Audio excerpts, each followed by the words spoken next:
तो आइए बच्चों, आज हम लोग पढ़ते हैं रासायनिक समीकरण को संतुलित करने की विधियां। हम लोग कल पढ़े थे कि संतुलित रासायनिक समीकरण किसे कहते हैं और असंतुलित रासायनिक समीकरण किसे कहते हैं। संतुलित रासायनिक समीकरण में हमने आपको बताया था कि वह रासायनिक समीकरण जिसके दोनों पक्षों में तत्वों के परमाणुओं की संख्या बराबर होती है उसे संतुलित रासायनिक समीकरण कहते हैं। और असंतुलित के लिए हमने बताया था कि वह रासायनिक समीकरण जिसके दोनों पक्षों में तत्वों के परमाणुओं की संख्या बराबर नहीं होती है उन्हें असंतुलित रासायनिक समीकरण कहते हैं। ठीक है, तो आइए आगे बढ़ते हैं हम लोग। तो आज हम लोग, अगर आपको कोई असंतुलित समीकरण दिया गया हो और उसको संतुलित करना हो तो कैसे हम लोग उसको संतुलित करेंगे, इसकी विधि हम लोग पढ़ेंगे। तो हमने यहाँ पे हेडिंग लिखा है रासायनिक समीकरण को संतुलित करने की विधियाँ। तो रासायनिक समीकरण जो असंतुलित आपको दिया रहेगा परीक्षा हाल में, उसको संतुलित कैसे करते हैं हमको ये पढ़ना है। तो संतुलित करने की कई सारी विधियाँ हैं, जिसमें से हम लोग पढ़ेंगे फर्स्ट जांच एवं त्रुटि विधि। इसमें जांच एवं त्रुटि विधि इसका नाम क्यों होता है, क्योंकि हम पहले जांच करते हैं इसमें कि कौन कौन तत्व इसमें असंतुलित है। उसके बाद जो गलतियाँ आती हैं, जो त्रुटियाँ होती हैं, उनको हम लोग सही करते हैं और इस प्रकार समीकरण को संतुलित किया जाता है। इसलिए हम इस विधि को हम कहते हैं जांच एवं त्रुटि विधि। ठीक है, जैसे जांच एवं त्रुटि विधि में हम लोग एक जैसे एग्जाम्पल हम लिए हैं, कोई हमने समीकरण ले लिया, हम पहले जांच करेंगे कि यह समीकरण संतुलित है कि असंतुलित। ठीक है, स्पष्टता ध्यान से सुनिएगा और ध्यान समझिएगा, क्योंकि ये टॉपिक जो है बहुत अधिक कठिन है, जिसमें बच्चे गलतियां कर देते हैं, सही तरीके से हल नहीं कर पाते हैं इस प्रश्न को। तो आइए हम आपको सरल भाषा में समझाते हैं कैसे आपको परीक्षा हाल में इस प्रश्न को हल करना है। तो पहला हमारा है जांच एवं त्रुटि विधि। इसे हम क्या करेंगे, हमको समीकरण दे दिया गया है, कोई समीकरण आपको दे दिया गया है। ठीक है, तो इस समीकरण में पहले हम क्या करेंगे, जांच करेंगे। फर्स्ट क्या लिखेंगे हम लोग, जांच करेंगे। जांच करेंगे तो जांच करने के लिए हम देखेंगे कि उसमें तत्व कौन कौन सम्मिलित हैं, यानी उस पूरे समीकरण में कौन कौन तत्व सम्मिलित हैं। तो हमने पहले तत्व देखेंगे। तत्व की बात करें अगर यहाँ पे, तो इधर आपको बताया था हमने कि इधर हम तत्वों को लेकर अभिक्रिया कराते हैं, तो ये सभी इसी में से देखेंगे कौन कौन तत्व सम्मिलित इसमें हैं। तो देख रहे हैं आप यहाँ पे कि तत्व में पहले हाइड्रोजन हमको दिखाई दे रहा है। ठीक, तो हाइड्रोजन तत्व सम्मिलित है। यहाँ पर हम गिनती बाद में करेंगे, पहले हम जानेंगे कि कौन कौन तत्व इस अभिक्रिया में सम्मिलित है। तो पहले हमारा हाइड्रोजन दिखाई दे रहा है। ठीक है, अगल वाली सतह इधर से, जैसे कि ऊपर नीचे लिख सकते हैं, कोई जरूरी नहीं कि हम अगर पहले एच लिखें तो आप एच ही लिखें, ऐसे कोई नहीं है, आप किसी को भी पहले लिख सकते हैं। तो हाइड्रोजन हमारे पास दिखाई दे रहा है, और क्या दिखाई दे रहा है, नाइट्रोजन दिखाई दे रहा है, तो नाइट्रोजन ले लिए हम। ऑक्सीजन दिखाई दे रहा है तो ऑक्सीजन लिख लिए हम, और कैल्शियम दिखाई दे रहा है तो कैल्शियम लिख लिए। ठीक, और यहाँ पर ऑक्सीजन है तो ऑक्सीजन हो गया, एक बार हम लिख लिया है। हाइड्रोजन दिखाई दे रहा है तो हाइड्रोजन हमने एक बार लिख लिया, दोबारा हम लोग नहीं लिखेंगे। सबसे पहला काम क्या करेंगे हम लोग, जांच विधि, पहले जांच जब करेंगे तो पहला काम क्या करेंगे कि देखेंगे कि उसमें कौन कौन तत्व सम्मिलित हैं, तो उन तत्वों का हम नाम लिख लिए। अब देखते हैं कि उन तत्वों की संख्या अभिकारक की तरफ कितनी है और उत्पाद की तरफ कितनी है। अभिकारक कौन है, इधर जो बाएं तरफ लिखा होता है वो अभिकारक होता है, और जो दाएं तरफ लिखा होता है ये उत्पाद होता है। तो हम पहले देखेंगे अभिकारक में वो तत्व कितना है, फिर देखेंगे कि उत्पाद में वो तत्व कितना है। तो ये देखते हैं हम लोग। तो पहले हम बात करते हैं एच की, हाइड्रोजन की। तो हाइड्रोजन गिनते हैं पहले कि अभिकारक में कितना है। तो अभिकारक में यहाँ पर देखिए एक हाइड्रोजन और यहाँ पर दो हाइड्रोजन, देखिए यहाँ पे दो के गुणा में। ठीक, एच यहाँ पे दो के गुणा में है, तो यहाँ पे कितना आ गया, दो हाइड्रोजन। तो दो यहाँ पर और एक यहाँ पर, कुल कितना हो गया, तीन हाइड्रोजन। तो हमने यहाँ पे दो यहाँ पर दिखाई दिया आपको, और ये वाला एक, तीन दिखाई दे रहा है आपको अभिकारक में। उसी प्रकार देखते हैं हम लोग उत्पाद में। उत्पाद में कितना हाइड्रोजन है, केवल दो हाइड्रोजन आपको दिखाई दे रहा है, और कहीं भी हाइड्रोजन दिखाई नहीं दे रहा है। तो केवल और केवल दो हाइड्रोजन है, तो हमने क्या लिख दिया, उत्पाद के समय में हाइड्रोजन कितना है, दो। ठीक, अब चलते हैं अगला नाइट्रोजन की तरफ।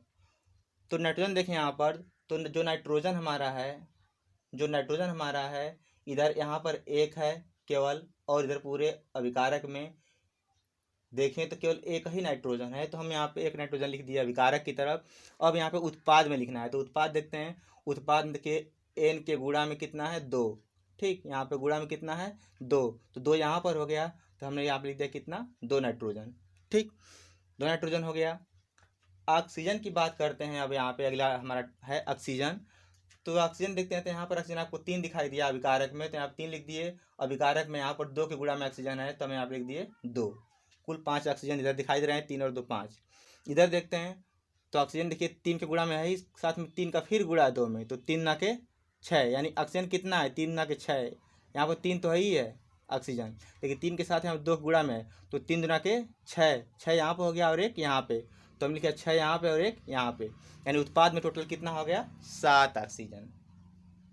कैल्शियम की बात करते हैं, तो कैल्शियम देखिए इधर भी कैल्शियम केवल 1 है अभिकारक में, उत्पाद में भी केवल कैल्शियम कितना है 1 है। ठीक है, तो अब हम जांच कर लिए कि कौन कौन तत्व अभिकारक में कितना है और उत्पाद में संख्या उसकी कितनी है। और हम क्या करेंगे, देखेंगे कौन संतुलित नहीं। तो यहाँ पर देखिए आप देख रहे हैं कि केवल कैल्शियम दोनों तरफ बराबर है, यानी अभिकारक में भी कैल्शियम 1 है, उत्पाद में भी कैल्शियम 1 है, बाकी सब डिफरेंट हैं, दोनों तरफ बराबर नहीं है। तो कौन कौन बराबर नहीं है, ऑक्सीजन, नाइट्रोजन और हाइड्रोजन, ये तीनों बराबर नहीं है। तो आप लिखेंगे कि उपर्युक्त समीकरण में हाइड्रोजन, नाइट्रोजन तथा ऑक्सीजन संतुलित नहीं है, अर्थात ये बराबर नहीं है। ठीक है, कैल्शियम बराबर था इसलिए हमने नहीं लिखा। तो यहाँ पर आप देख रहे हैं कि उपयुक्त समीकरण में हाइड्रोजन, नाइट्रोजन और ऑक्सीजन संतुलित नहीं, माने बराबर नहीं है। चलिए आइए देखते हैं हम लोग बी स्टेप क्या होता है, सेकेंड स्टेप। तो हम क्या करेंगे, हमको दिखाई दे दिया कि H भी बराबर नहीं है, N भी बराबर नहीं है, O भी बराबर नहीं है, तो हम पहले किसी एक को बराबर करेंगे, तीनों को बराबर नहीं कर सकते। ठीक है, तो किसी एक को पहले हम लोग बराबर करते हैं। तो पहले जब किसी एक को बराबर करेंगे तो मान लीजिए यहाँ पे आप देखिए किसको बराबर करना आसान है। ठीक है, तो यहाँ पे N कितना है 1 और यहाँ पे कितना है 2। तो अगर हम अभिकारक में जहाँ पर नाइट्रोजन है, देखिए इधर देखिए अभिकारक का लिखे हैं 1 और उत्पाद में कितना है 2 नाइट्रोजन, ठीक ना। नाइट्रोजन अभिकारक में 1, उत्पाद में 2 है। तो अगर यहाँ पे हम अगर यहाँ पे 2 से गुणा कर दें तो 2 ये भी हो जाएगा, नाइट्रोजन इधर भी 2 हो जाएगा, इधर भी 2 हो जाएगा। तो हम अभिकारक मतलब किधर था, बाईं तरफ। तो बाईं तरफ अगर हम जहाँ पे N है वहाँ पे 2 से गुणा कर दें तो बराबर हो जाएगा। तो आगे बढ़ते हैं, तो देखिए नाइट्रोजन को संतुलित करने के लिए बाईं तरफ HNO3 में 2 से गुणा किया, अर्थात यहाँ पर देखिए बाईं तरफ किस में N है, HNO3 में N है ना। बाएं तरफ HNO3 में N है, ठीक है। दाएं तरफ तो N2 दिखाई दे रहा है आपको, है ना। आप देखिए दाहिने तरफ N2 तो है और बाएं तरफ केवल 1 ही है, तो अगर हम यहाँ पे 2 से गुणा कर दें तो ये भी 2 हो जाएगा। ठीक, तो हम क्या करेंगे कि N को संतुलित करने के लिए, नाइट्रोजन को संतुलित करने के लिए बाईं तरफ यानी कि HNO3 में 2 से गुणा किया। तो 2 से गुणा कर देंगे तो यहाँ पे क्या हो जाएगा 2HNO3। तो यहाँ पे हम लिख देंगे 2HNO3, बाकी तो सेम ही रहेंगे, वैसे ही हम उतार लेंगे। ठीक, तो हमने यहाँ पे 2 से गुणा कर दिया तो हो गया 2HNO3। पहले HNO3 था, हमने 2 से गुणा कर दिया तो 2HNO3 हो गया। और यहाँ बाकी जो सेम वैसे ही हम लोग क्या करेंगे, इसको जस्ट वैसे ही उतार लेंगे।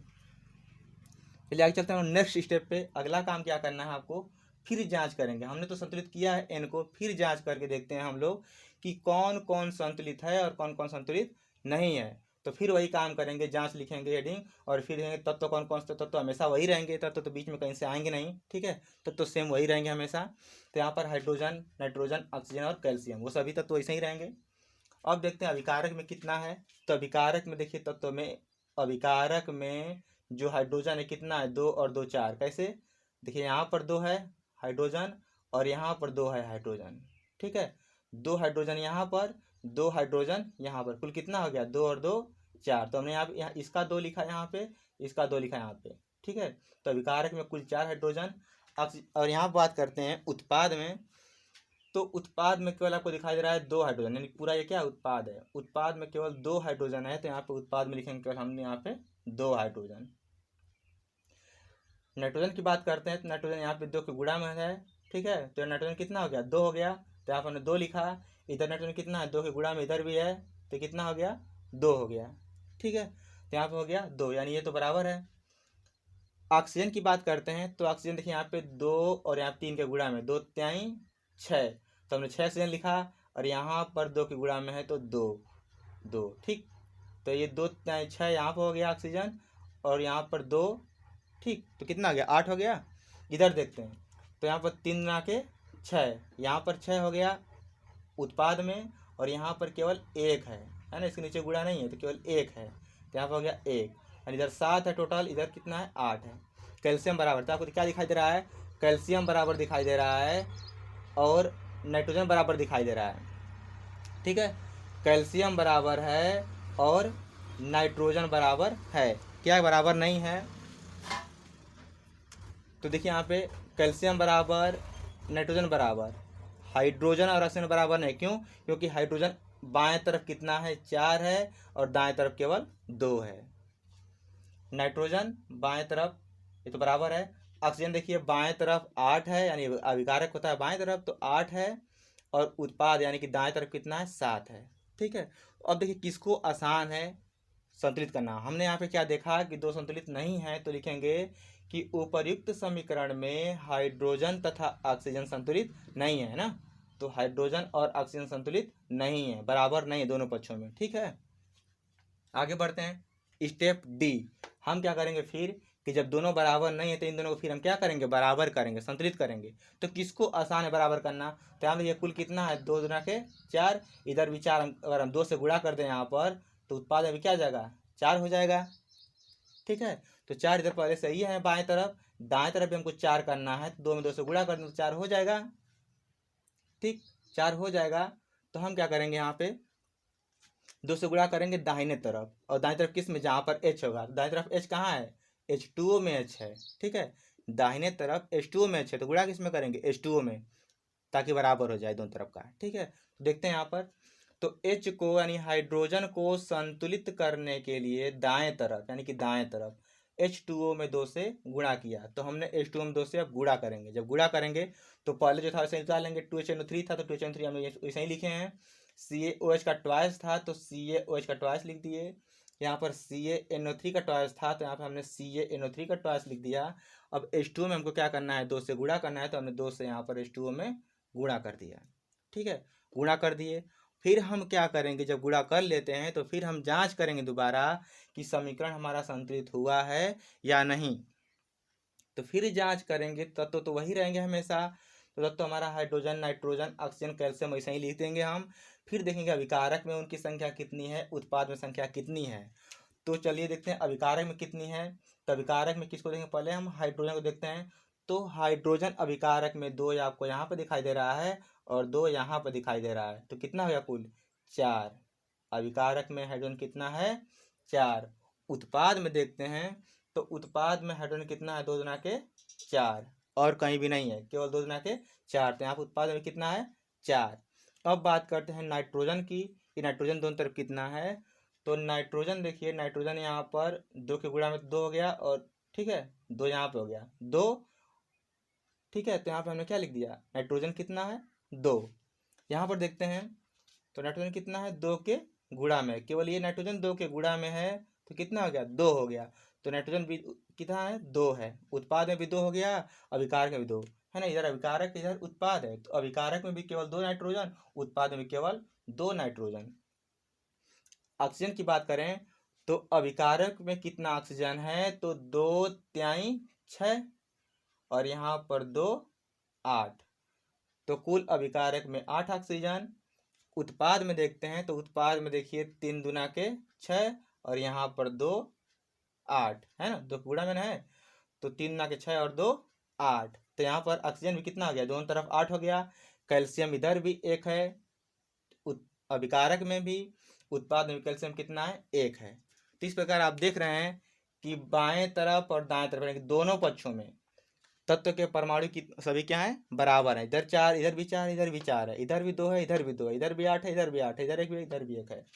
तो आप देख रहे हैं कि इस समीकरण में दोनों पक्षों में तत्वों के परमाणुओं की संख्या बराबर है, अतः यह समीकरण क्या है संतुलित है, ठीक है। तो ऐसे हम लोग समीकरण को संतुलित करेंगे। फिर देख लेते हैं एक बार कैसे करते हैं। तो सबसे पहले हम जांच करेंगे, जांच में तत्व लिखेंगे कौन कौन तत्व हैं, फिर देखेंगे कि अभिकारक में उनकी संख्या कितनी है, उत्पाद में संख्या कितनी है, तुलना करेंगे कि अभिकारक में कितनी संख्या है उस तत्व की, उत्पाद में कितनी है, तो अभिकारक में से इधर से गिन लेंगे, उत्पाद के लिए हम क्या करेंगे इधर से गिन लेंगे। जैसे H है तो एच अभिकारक में हम गिनेंगे, अभिकारक लिखा है तो अभिकारक में एच कितना है गिन लेंगे। तो यहाँ पर एक एच है और यहाँ पर दो एच है, तो यहाँ पर कितना हो गया, एक और दो तीन हो गया।